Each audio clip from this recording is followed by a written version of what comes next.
Realme গত 2 দিন আগেই বাংলাদেশের মার্কেটে অফিশিয়াল লঞ্চ করে দিয়েছে Realme C65। এই ফোনটির 828GB ভেরিয়েন্টের দাম রাখা হয়েছে 19,999 টাকা এবং এর 8,256GB ভেরিয়েন্টের দাম রাখা হয়েছে 23,999 টাকা। আমি আপনাকে বলবো এই দামে এই ফোনটি আপনি ভুলেও কিনবেন না, কিনলে আপনার সম্পূর্ণ টাকাটাই লস হবে। কেন লস হবে, কি কারণে লস হবে জানতে হলে আপনাকে সম্পূর্ণ ভিডিওটি দেখতে হবে। চলুন তাহলে আর কথা না বাড়িয়ে সরাসরি চলে যাই মূল ভিডিওতে। তবে মূল ভিডিওতে যাবার আগে আপনাকে বলবো ভিডিওতে একটি লাইক দিয়ে চ্যানেলটি সাবস্ক্রাইব করে আমাদের সাথে থাকুন। চলুন তাহলে মূল ভিডিওটি শুরু করা যাক। এই ফোনটি না কেনার মূল কারণ হলো তিনটি। এর প্রথম কারণটি হলো এই ফোনটির প্রসেসর, কারণ একটি ফোনের মূল হলো সেই ফোনটির প্রসেসর। আর এই ফোনটিতে যে প্রসেসর দেওয়া হয়েছে এই প্রসেসরটি হলো 4 বছরের পুরনো একটা প্রসেসর। এছাড়া Realme C65S এই ফোনটিতেও 3 বছর আগে Realme লঞ্চ করেছিল এই সেম প্রসেসর দিয়ে, কিন্তু দাম রেখেছিল অনেকটা কম। আর এই ফোনটি এই সেম প্রসেসর দিয়ে লঞ্চ করেছে, দাম রেখেছে 20,000, যা কোনোভাবেই গ্রহণযোগ্য না। আপনি যদি Realme-র ফ্যান হয়ে থাকেন তাহলে আপনি কিনতে পারেন, আমার কোনো সমস্যা নাই। কিন্তু আপনারা যারা ভ্যালু ফর মানির একটা ফোন কিনতে চান, কষ্টের টাকা দিয়ে একটা ফোন কিনতে চান, আমি তাদের বলবো এই ফোনটি আপনি কোনোভাবেই নেবেন না, কারণ এর প্রসেসরটা কিন্তু খুবই খারাপ আর 4 বছরের একটা পুরনো প্রসেসর। এছাড়া এখানে কিন্তু আপনি ভালো গেমিং পারফরমেন্সও পাবেন না। আমি দেখলাম অনেক বড় বড় ইউটিউবাররাও হাইলাইট করছে, এখানে দেওয়া আছে 48 মাসের ফ্লুয়েন্সি সার্টিফিকেট, অর্থাৎ এই ফোনটিতে প্রথম দিন যেরকম পারফরমেন্স দিবে 48 মাস পরেও সেরকম পারফরমেন্স দিবে। এটা কখনো সত্যি হতে পারে না। আপনি নিজেই ভেবে দেখুন, একটি ফোন প্রথম দিন যেরকম পারফরমেন্স দিবে কেনার পরে, সেই ফোনটা 4 বছর পরেও সেরকম পারফরমেন্স কোনোদিনও দিবে না। সেটা স্যামসাং গ্যালাক্সি S24 আলট্রা হোক বা আইফোন 15 প্রো ম্যাক্স হোক, কোনো ফোনের পারফরমেন্স এরকম হতে পারে না। এটা বলে তারা আমাদের মাঝে হাইপ ক্রিয়েট করছে যাতে এই ফোনটি কেনার জন্য আমরা আগ্রহী হই।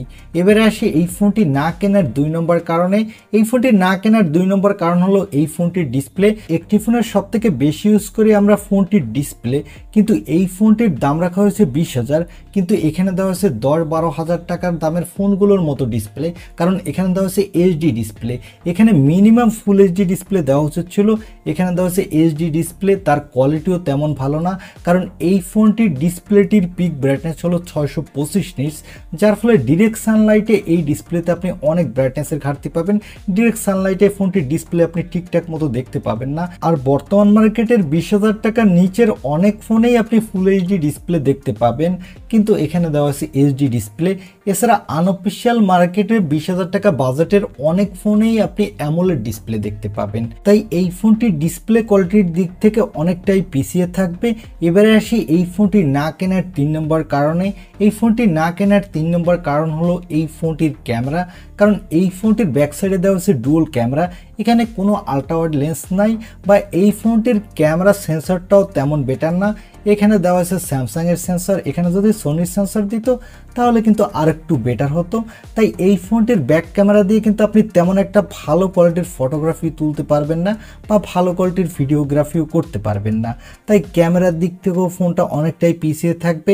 এছাড়া অনেকে বলতেছে এই ফোনটির ব্যাটারি ব্যাকআপ অনেকটাই ভালো, কারণ এখানে দেওয়া হয়েছে 5000 mAh এর ব্যাটারি, সাথে দেওয়া হয়েছে 45 ওয়াটের ফাস্ট চার্জার, কিন্তু এই ব্যাটারিটি চার্জ করতে 1 ঘন্টার উপরে সময় লাগছে এবং এই ব্যাটারিটির স্ক্রিন অন টাইম পাওয়া যাচ্ছে 5 ঘন্টার আশেপাশে। অর্থাৎ যারা মিডিয়াম লেভেলের ইউজার আছেন তারা এই ফোনটি দিয়ে ব্যাটারি ব্যাকআপ 1 দিনের মতো পাবেন, কিন্তু যারা হেভি ইউজার আছেন তারা কোনোভাবে 1 দিনের মতো ব্যাটারি ব্যাকআপ পাবেন না।